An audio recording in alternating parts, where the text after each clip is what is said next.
Okay guys, so let's talk about the types of shock. तो पहला जो shock है वो कार्डियोजेनिक शॉक है। कार्डियोजेनिक शॉक मतलब ऐसा शॉक जो कि कार्डियक यानी हार्ट के जरिए प्रोड्यूस किया जा रहा है, जैसे कि some condition like myocardial infarction, cardiomyopathy, बल्बुलर डिसफंक्शन। तो ये कुछ कंडीशन जिनकी वजह से कि कार्डियक आउटपुट डिक्रीज हो जाता है। कार्डियक आउटपुट के डिक्रीज होने की वजह से बॉडी की सेल्स तक इनफ ऑक्सीजन और प्लस न्यूट्रिएंट नहीं पहुंच पाते, जिसकी वजह से शॉक की कंडीशन अराइज हो जाती है। सेकंड शॉक है हाइपोवॉलेमिक शॉक। इसमें क्या होता है कि तो इसमें इसको 2 पार्ट्स में डिवाइड किया जाता है, haemorrhagic shock, non haemorrhagic shock. Haemorrhagic shock मतलब बॉडी से ब्लड लॉस हो रहा है यानी in the condition of postmortem haemorrhage, trauma और जीआई ब्लीडिंग के जरिए। और नॉन हेमरेजिक शॉक में क्या होता है कि फ्लूइड लॉस होता है, like in case of burn और डायरिया। तो बर्न और डायरिया में क्या होता है कि फ्लूइड यानी कि वाटर का लॉस होता है, जिसकी वजह से हाइपोवॉलेमिक शॉक होता है।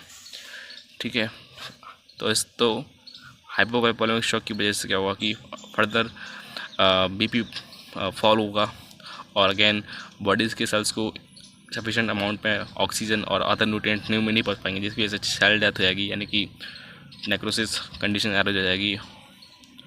ओके, तीसरा जो शॉक है वो उसका नाम है एनाफाइलैक्टिक शॉक। तो इसमें क्या होता है कि type 1 hyper sensitivity reaction arise होती है, जिसकी वजह से कि इम्यूनोग्लोबिन ई एंटीबॉडी ई एंटीज बाइंड होकर के पहुंचती है मास्ट सेल के पास। मास्ट सेल रिलीज करती है histamine chemical which dilate this blood vessels. So blood vessel के डायलेशन की वजह से फ्लूइड का लॉस होता है, जिसकी वजह से फर्दर ब्लड प्रेशर फॉल होता है, प्लस बॉडीज़ के टिश्यूज़ को सफिशेंट अमाउंट में ऑक्सीजन और अदर न्यूट्रिएंट नहीं पहुंच पाते, जिसकी वजह से सेल डेथ हो जाती है।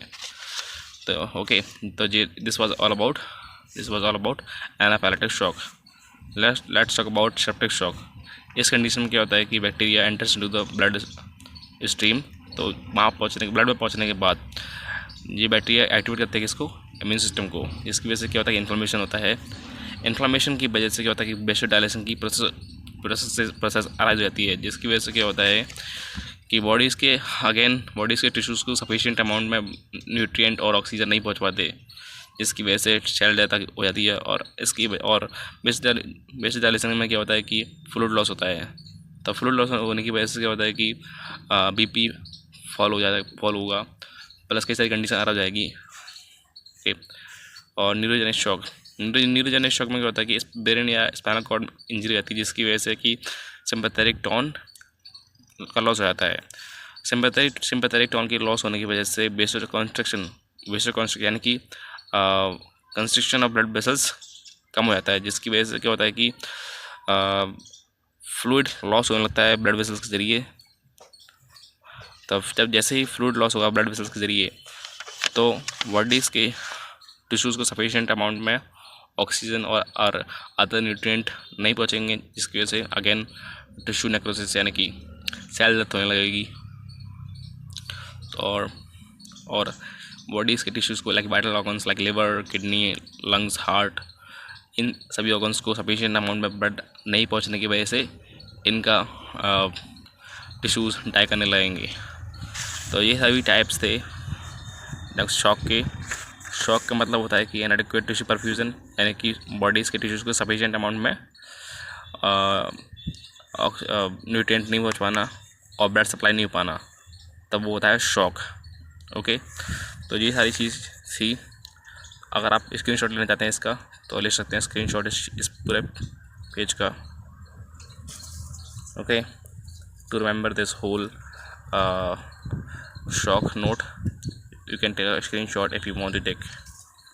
So I hope that you have enjoyed this video. If you have enjoyed this video, please like this video and hit the like button and subscribe my channel Mad Relation. So I will meet you in the next video. So bye for now.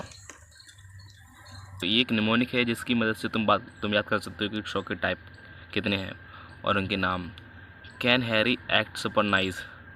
तो यहाँ पर C4 cardiogenic, H4 hypovolaemic, A4 anaphylactic, S4 septic, and N for neurogenic. So you can remember all these types by this mnemonic: can, Harry, act, super nice.